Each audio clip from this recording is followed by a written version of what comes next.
इस वीडियो में हम सिम्पैथोमाइमेटिक्स स्टार्ट कर रहे हैं। ठीक है, प्रीवियस वीडियो में इसका ओवरव्यू सिम्पैथोमाइमेटिक्स का और सिम्पैथेटिक नर्वस सिस्टम का ओवरव्यू डिस्कस किया था। ठीक है, इसमें मैं सारी आपको ड्रग्स को जो है वो डिटेल में एक्सप्लेन करूँगी। Okay, so classification of sympathomimetics, first of all हम इसको दो तरह से भी क्लासीफाई कर सकते हैं। First of all we have the direct acting agonist, mixed action, and then we have the indirect acting agonist. Direct acting agonists involve epinephrine, norepinephrine, dopamine, dobutamine, albuterol, salmeterol, terbutaline, clonidine, phenylephrine. Mixed action में we have ephedrine and pseudoephedrine, and indirect acting agonists में we have amphetamine and cocaine. Or we can classify indirect acting into releasers or reuptake inhibitors. Amphetamine is a releaser while cocaine is a reuptake inhibitors. ठीक है, अब दूसरी तरह से इसकी classification इस तरह कर सकते हैं कि एज़ यू कैन सी कि मैंने लिखा हुआ है। ठीक है, हम इसको रिसेप्टर की बेसिस पे भी क्लासीफाई कर सकते हैं। ओके, रिसेप्टर की बेसिस पे इस तरह क्लासीफाई कर सकते हैं कि फर्स्ट ऑफ ऑल सिम्पैथोमाइमेटिक्स को हम ब्रॉडली क्लासीफाई कर सकते हैं अल्फ़ा एंड बीटा एगोनिस्ट। ठीक है, जो दोनों अल्फ़ा और बीटा एगोनिस्ट दोनों को स्टिमुलेट करते हैं। ठीक है, उसमें हमारे पास कौन कौन से आ जाते हैं? Epinephrine, dopamine, ephedrine, pseudoephedrine, and then we have the amphetamine. Okay, अब अल्फ़ा एगोनिस्ट में further we have three classes: non selective alpha agonist, alpha 1 selective agonist, and then we have the alpha 2 selective agonist. Non selective alpha agonist में we have oxymetazoline, alpha 1 selective में we have phenylephrine, tetrahydrozoline and midodrine. Alpha 2 selective में हमारे पास क्या आ जाता है? Clonidine, methyl dopa, apraclonidine and brimonidine. Okay, so और बीटा के क्लासिफिकेशन में हम आपको डिस्कस कर लेते हैं। ठीक है, बीटा एगोनिस्ट में मैं आपको क्लियरली ज़रा शो कर देती हूँ. सो बीटा एगोनिस्ट में we have the non selective. ठीक है, then we have the beta 1 selective, and then we have the beta 2 selective. Non selective में we have isoproterenol, beta 1 selective में we have dobutamine, and beta 2 में we have short acting beta 2 agonist and long acting beta 2 agonist. Okay, what is the difference between direct acting agonist और indirect acting agonist? ये हम already कोलिनोमाइमेटिक्स में भी discuss कर चुके हैं. ठीक है, direct acting agonist directly interact with and activate the adreno receptors, while indirect acting का मैकेनिज्म क्या है? They induce the release of catecholamines by displacing them from the adrenergic nerve endings. They decrease the clearance of catecholamines by inhibiting the neuronal reuptake. And third mechanism is preventing the enzymatic metabolism of the norepinephrine. Okay, so examples में indirect acting examples में we have reuptake inhibitors और releasers. ठीक है, cocaine is a reuptake inhibitor. ठीक है, ये उसकी जो synaptic nerve endings में norepinephrine की reuptake को inhibit करता है. ठीक है, और amphetamine जो है वो रिलीज़ को इनहिबिट करवाता है. ठीक है, नॉरएपिनेफ्रिन को रिलीज़ ही नहीं होने देता. So starting the direct acting adrenergic agonist. ठीक है, हमारी जो मेजर ड्रग है दैट्स एपिनेफ्रीन. ठीक है, एपिनेफ्रीन डिस्कस किया था, that's a direct acting adrenergic agonist. Epinephrine in adrenal medulla, nor epinephrine is methylated to form epinephrine agonist at both alpha and beta receptors. ठीक है, एपिनेफ्रीन के both alpha and beta mediated effects भी होते हैं. ठीक है, दोनों को स्टिमुलेट करता है एपिनेफ्रीन. अब डोज डिपेंडेंट इफेक्ट्स भी, ये क्वेश्चन भी आ जाता होता है. ठीक है, what are the biphasic effects of epinephrine और डोज डिपेंडेंट इफेक्ट्स. ठीक है, लो डोजेज में epinephrine has beta effects, so it causes vasodilation. ठीक है, इसके बीटा इफेक्ट्स प्रीडोमिनेंट होते हैं. ठीक है, at high doses it has predominant alpha effects. ठीक है, अल्फा इफेक्ट्स हमें पता है कि जब अल्फा रिसेप्टर्स एक्टिवेशन होती है तो इट कॉजेज वेजो कंस्ट्रिक्शन. ठीक है, so it has biphasic effect और डोज डिपेंडेंट इफेक्ट्स. ठीक है, then we have the actions. ठीक है, एक्शंस में हम देख लेते हैं. First of all we have the cardiovascular actions. ठीक है, it is a positive inotropic and chronotropic actions. ठीक है, inotropic means it increases the cardiac contractility and chronotropic means it increases the heart rate. ठीक है, and cardiac output also increases. ठीक है, इसके positive inotropic, positive chronotropic actions, and then it increases the cardiac output. Okay, alpha effects में हमारे पास आ जाते हैं. It causes constriction of arterioles in the skin, mucous membrane and viscera, and dilatation of skeletal muscles, blood vessels. ठीक है, blood vessels की vasodilation करता है by the beta 2 mediated effects. Okay, and then it decreases the renal blood flow. It decreases the renal blood flow. Epinephrine के बड़े blood pressure पे बड़े peculiar effects हैं. ठीक है, जैसे कि आई हैव डिस्कस्ड कि जो एपिनेफ्रीन है that's increases the systolic blood pressure, ठीक है। आप देख सकते हैं मैंने लिखा हुआ increases the systolic blood pressure and decreases the diastolic blood pressure, ठीक है। अब डायस्टोलिक क्यों डिक्रीज़ कर रहा है, सिस्टोलिक तो इसलिए इंक्रीज़ कर रहा है क्योंकि ये वेजो कंस्ट्रिक्शन करवा रहा है due to alpha mediated effects, ठीक है। डिक्रीज इसलिए हो रहा है because of activation of the beta 2 receptors, क्योंकि ये डिफ्यूजली दोनों रिसेप्टर्स को स्टिमुलेट कर रहा है, अल्फा और बीटा को, ठीक है। और जब एक्टिवेशन ऑफ बीटा 2 रिसेप्टर्स होगी, ठीक है, तो it will lead to vasodilation the skeletal muscle vasculature, ठीक है। जब वेजो डायलेशन होगी स्केलेटल मसल वास्कुलेचर में, so this will lead to decrease in the total peripheral resistance, the peripheral resistance increase होगी तो जो हमारे पास diastolic blood pressure that will eventually decrease, ठीक है। सो रेस्पिरेटरी सिस्टम पे जब बीटा 2 रिसेप्टर्स को स्टिमुलेट करेगा it will cause bronchodilation and InvITs the release of allergy mediators, for example histamine from the mast cells, ठीक है। Metabolic effects में epinephrine causes hyperglycemia, okay. ये आपने याद रखना है, ठीक है। कैसे हाइपरग्लाइसीमिया करवा रहा है, increases the glycogenolysis why the beta 2 mediated effects, ठीक है। जब ग्लाइकोजन ब्रेकडाउन इंक्रीज़ करेगी, ठीक है, तो obviously glucose levels will eventually increase, ठीक है। Increase release the glucagon, beta 2 mediated effect, ठीक है। Decrease insulin release by the alpha 2 mediated, ठीक है, इफेक्ट्स, ठीक है। जब इंसुलिन ऑब्वियसली रिलीज़ करेगी तो ग्लूकोज लेवल डिक्रीज़ करेगी तो ग्लूकोज लेवल्स इवेंचुअली इंक्रीज़ कर जाएंगे, ठीक है। Then we have the lipolysis, beta 1 mediated increase the cyclic AMP that stimulate the hormone sensitive lipase that hydrolyzes the triglycerol that leads to जब ट्राइसाइग्लिसरोल breakdown होती है तो एंड प्रोडक्ट्स क्या होते हैं, free fatty acids and glycerol. So ये lipolysis करवाती है, ये इसके जो है मेटाबॉलिक इफेक्ट्स हैं, ठीक है। हमने इसके कौन कौन से एक्शंस डिस्कस करनी है, ठीक है। बहुत इंपॉर्टेंट क्वेश्चन है। कार्डियोवैस्कुलर इफेक्ट्स, रिस्पिरेटरी सिस्टम पे इसके इफेक्ट्स देख लिए, मेटाबॉलिक इफेक्ट्स, एंड देन हम इसके थेरापेटिक यूजेस डिस्कस कर लेते हैं, ठीक है। थेरापेटिक यूजेस में इसका बहुत फ्रीक्वेंटली क्वेश्चन आता है थेरापेटिक यूजेस के बारे में।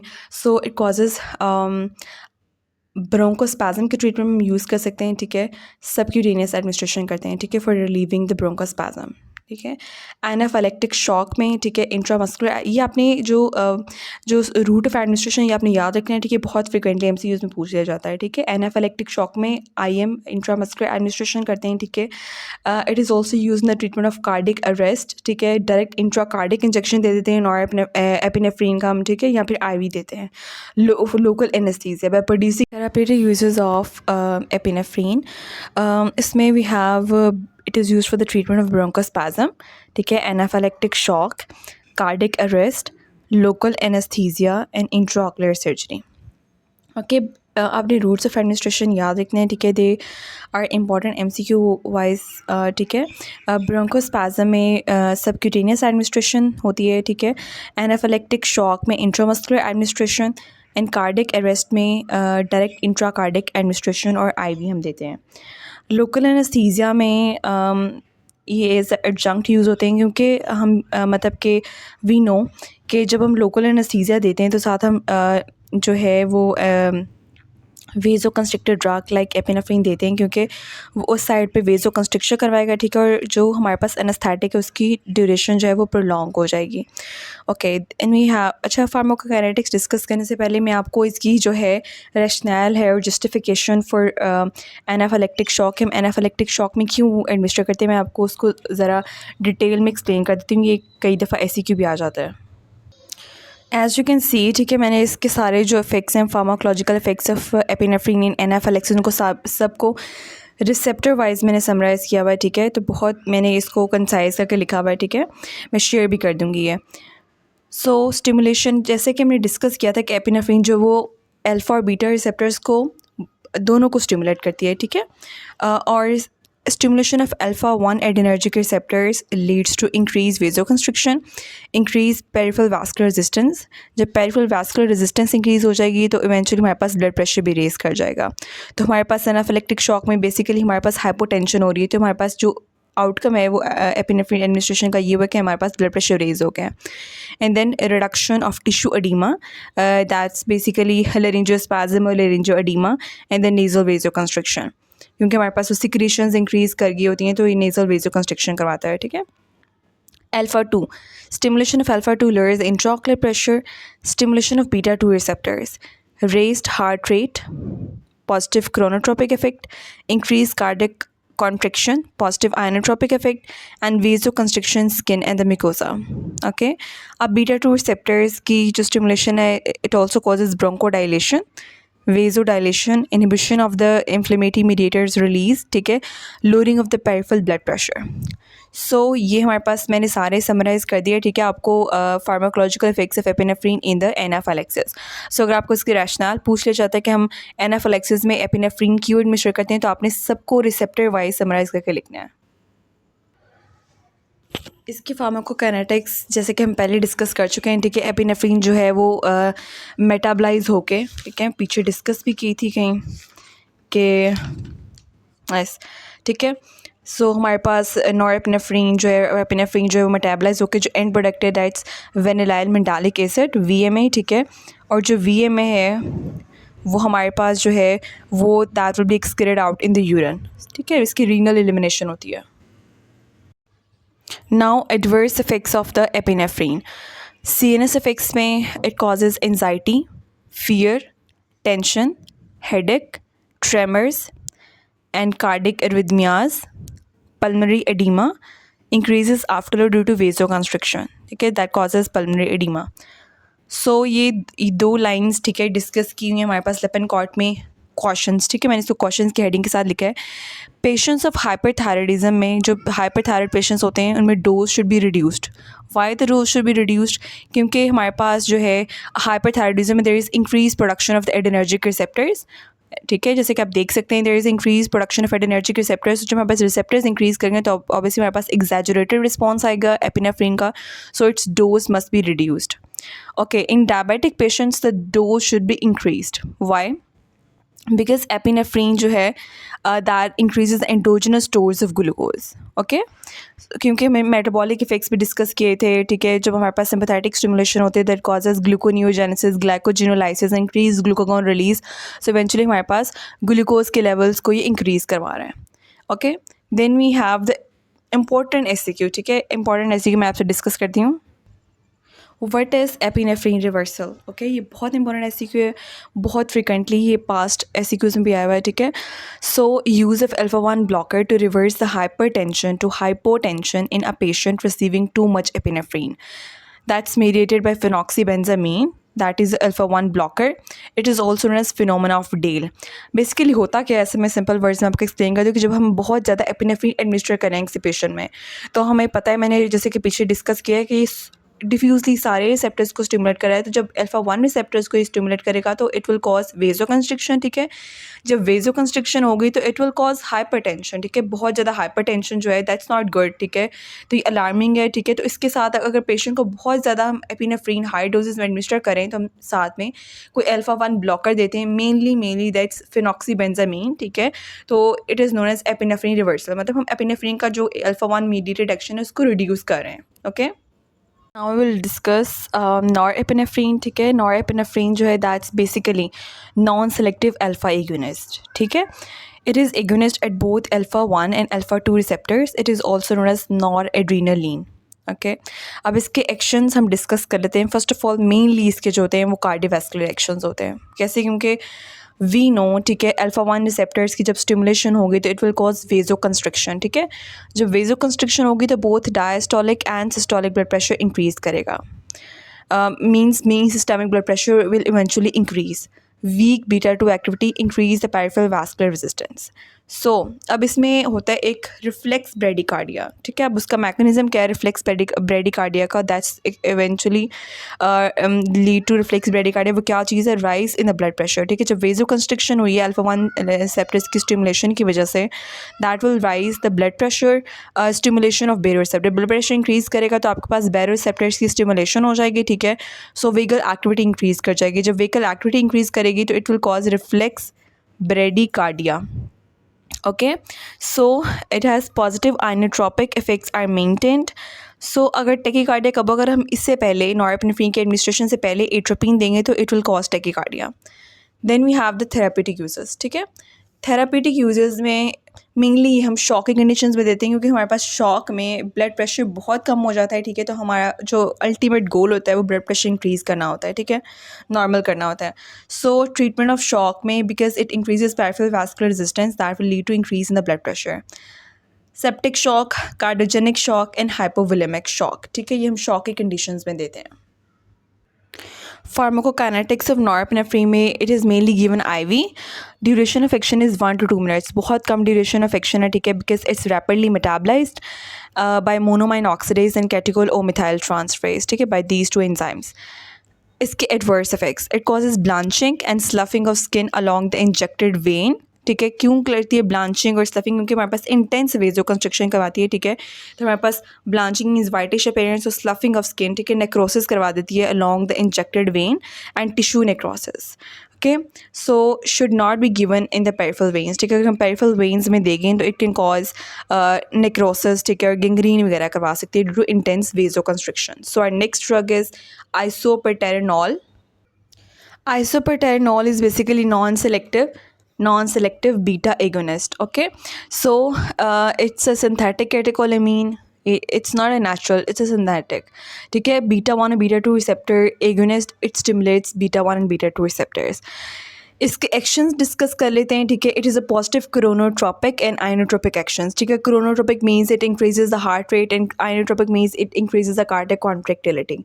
So as we know, heart में beta 1 receptor is mainly dominant, so these are beta 1 mediated actions. Dilates the arterioles of skeletal muscles. Beta 2 mediated action, ठीक है, that will lead to decrease in the peripheral vascular resistance, which leads to decrease in the mean arterial pressure. So it's basically a potent bronchodilator and used in the treatment of bronchospasm, ठीक है। bronchospasm के treatment में हम आइसोप्रोटेरेनॉल administer करते हैं, ठीक है, and used for the AV block, ठीक है, क्योंकि हमारे पास because it has positive inotropic and chronotropic actions. So our next drug is dopamine. Dopamine की थोड़ी बेसिक बातें बता देते हैं, ठीक है। Dopamine is basically the immediate precursor for the synthesis of norepinephrine, ठीक है। जब मैंने आपको वो सिंथेसिस सारी डिस्कस की थी आपसे कि हमारे पास नॉरएपिनेफ्रिन कैसे सिंथेसाइज हो रही है, तो इवेंचुअली हमारे पास जो प्रिकर्सर होता था that is dopamine. So dopamine की location it is present the CNS in the basal ganglia in the adrenal medulla, and it is agonist at both alpha and beta receptors, means it is non-selective alpha and beta receptor agonist.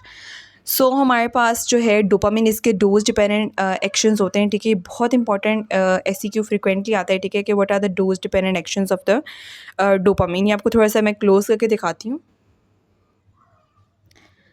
Dose dependent actions of dopamine. So at low doses, it stimulates D1, means dopamine D1 receptors, causing vasodilation of the renal vasculature, increasing kidney perfusion in treatment of renal failure associated with shock. Or high doses पे it activates the beta receptors in the heart. And still higher doses stimulates alpha 1 receptors causing vasoconstriction. Means जब लो doses पे देंगे तो हमारे पास dopamine D1 receptors जो हैं हमारे पास kidney vasculature में प्रेजेंट है, उनको स्टिमुलेट करेगा, ठीक है, वहाँ पे करवाएगा वेजोडाइलेशन, ठीक है।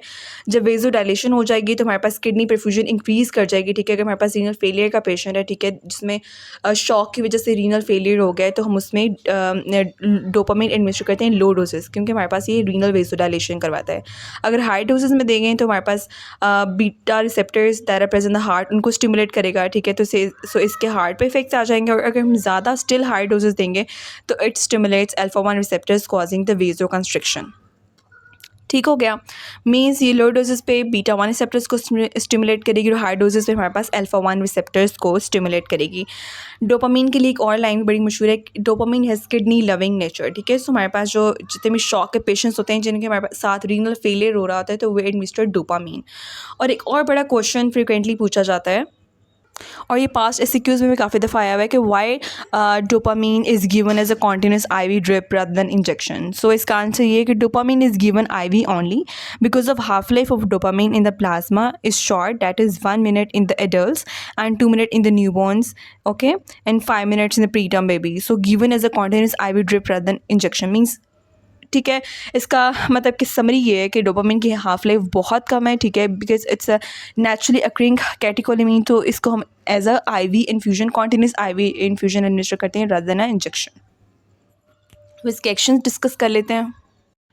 Cardiovascular actions first of all, ठीक है. It has positive inotropic and chronotropic effects. Renal and visual actions may causes vasodilation of renal and the splanchnic vessels by stimulation of D1 receptors, increase kidney blood flow, ठीक है, और oliguria को treat करता है, and natriuresis means increased sodium excretion due to stimulation of D1 receptors. CNS में rewards stimulus relevant to addiction. Deficiency in the basal ganglia leads to Parkinson's. I think ये हम CNS में ज़्यादा important है, लेकिन अभी इसका जनरली आप ये याद रख लें कि it is a reward stimulus relevant to addiction. And उसकी dopamine की deficiency in the basal ganglia leads to Parkinson's disease. So dopamine is basically also known as happiness hormone, ठीक है. So means it reward stimulating conditions में release होता है. और एक और क्वेश्चन डोपामाइन से रिलेटेड बड़ा फ्रिक्वेंटली पूछा जाता है, ठीक है, एससीक्यूज़ में, क्लास टेस्ट में, कि why dopamine is preferred in cardiogenic shock over the norepinephrine, ठीक है. तो इसका आंसर मैंने ये लिखा हुआ है साथ में कि dopamine is preferred in the cardiogenic shock because it increase the relaxation of the renal blood vessels, ठीक है, bye stimulation of D1 receptors. जब उनकी रिलैक्सेशन हो जाएगी, ठीक है, रीनल वास्कुलेचर की, तो it will lead to vasodilation, ठीक है. वेजोडाइलेशन जो है that will increase the GFR. जब GFR इंक्रीज करेगा तो it improves the renal function, while norepinephrine can constrict these vessels and may cause renal shutdown, ठीक है, क्योंकि हमें पता है कि नॉरएपिनेफ्रिन ने हमारे पास by stimulation of alpha 1 receptors vasoconstriction करवानी है, तो हमारे पास वो रीनल वास्कुलेचर को भी कुछ शट डाउन करवा देगी. वाइल डोपामाइन जो है लो डोजेज में वो D1 रिसेप्टर्स को स्टिमुलेट कर रही है, that will cause vasodilation of the renal vasculature. So IV infusion if given orally it metabolised, ठीक है. हम IV इन्फ्यूजन क्यों देते हैं? क्योंकि अगर हम इसको ऑरली देंगे तो it will be metabolised by the enzyme catechol O methyl transferase and the monoamine oxidase की शॉर्ट हाइफ लाइफ होती है, ठीक है, जो हम ऑलरेडी डिस्कस कर चुके हैं. हम क्यों इसका एज अ कॉन्टिन्यूस इन्फ्यूजन देते हैं. Okay, then we have the therapeutic uses of dopamine. It is used in the cardiogenic and septic shock, treatment of hypotension, severe heart failure, and bradycardia, and main important that is renal failure. ठीक है. Adverse effects of dopamine are nausea, hypertension, arrhythmias. That's all about dopamine. Have the dobutamine, ठीक है. Dobutamine is a synthetic catecholamine. It is a beta 1 receptor agonist, ठीक है, सिर्फ beta 1 receptors को stimulate करेगी. इसके थेरेपेटिक यूजेस में dobutamine is use to increase the cardiac output in acute heart failure, ठीक है. और क्योंकि हमारे पास इसके सिर्फ हार्ट पे इफेक्ट्स आएंगे, क्योंकि हमारे पास ये स्टिमुलेट ही बीटा 1 रिसेप्टर्स को करी है. बेनिफिट्स क्या हैं इसके? It increases the cardiac output and does not elevate oxygen demand of the myocardium like other sympathomimetics, ठीक है. इसका मेन बेनिफिट ये है कि हमारे पास ये ऑक्सीजन डिमांड को जो है वो इंक्रीज़ नहीं करे, ठीक है. So caution atrial fibrillation because it increases AV conduction. Then we have the oxymetazoline, ठीक है. Oxymetazoline is a alpha agonist, ठीक है. It stimulates both alpha 1 and alpha 2 receptors. Large doses of oxymetazoline causes hypotension. Okay, therapeutic uses, ठीक है. oxymetazoline is used in the nasal decongestants and ophthalmic drops. oxymetazoline अब कैसे हमारे पास as a nasal decongestant work करता है? Its mechanism is discussed here. It stimulates alpha receptors on the blood vessels supplying the nasal mucosa and the conjunctiva, ठीक है. जब उनकी vessels जब अल्फा 1 रिसेप्टर्स स्टिमुलेट होंगे, ठीक है, ब्लड वेसल्स में, तो they will cause vasoconstriction, ठीक है. Vasoconstriction will lead to decrease congestion. Congestion तभी हमारे पास हुई होती है ना, ब्लॉकेज की हमारे पास वेजो डायलेशन हुई होती है, ठीक है. तो vasoconstriction will lead to decrease congestion. Adverse effects क्या है ऑक्सीमेटाजोलिन का? It causes rebound congestion and dependence occur when used more than 3 days, ठीक है. तो 3 days अगर हम ज़्यादा यूज़ करते हैं तो हमारे पास रीबाउंड जो है वो कंजेशन हो जाती है और डिपेंडेंस हो जाती है. मतलब हम उसको यूज़ करेंगे तो हमें डिज़ायर्ड इफेक्ट्स अचीव होंगे. Then we have the phenylephrine, ठीक है. Phenylephrine is a pure alpha 1 agonist, not inactivated by the catechol or methyl transferase enzyme, so long duration of action, ठीक है. जब इसका उससे इन एंजाइम से मेटाबलाइज ही नहीं हो रहा तो इसका duration of action is prolonged. effects, it causes vasoconstriction, increase systolic and diastolic blood pressure and reflex bradycardia, ठीक है. जब ब्लड प्रेशर हमारे पास मीन ब्लड प्रेशर इंक्रीज कर रहा है तो it will eventually cause reflex bradycardia. Therapeutic uses used for the treatment of supraventricular tachycardia, hypotension in hospitalized patients, as a nasal decongestant and ophthalmic solution for mydriasis, ठीक है. So these are the therapeutic uses of phenylephrine.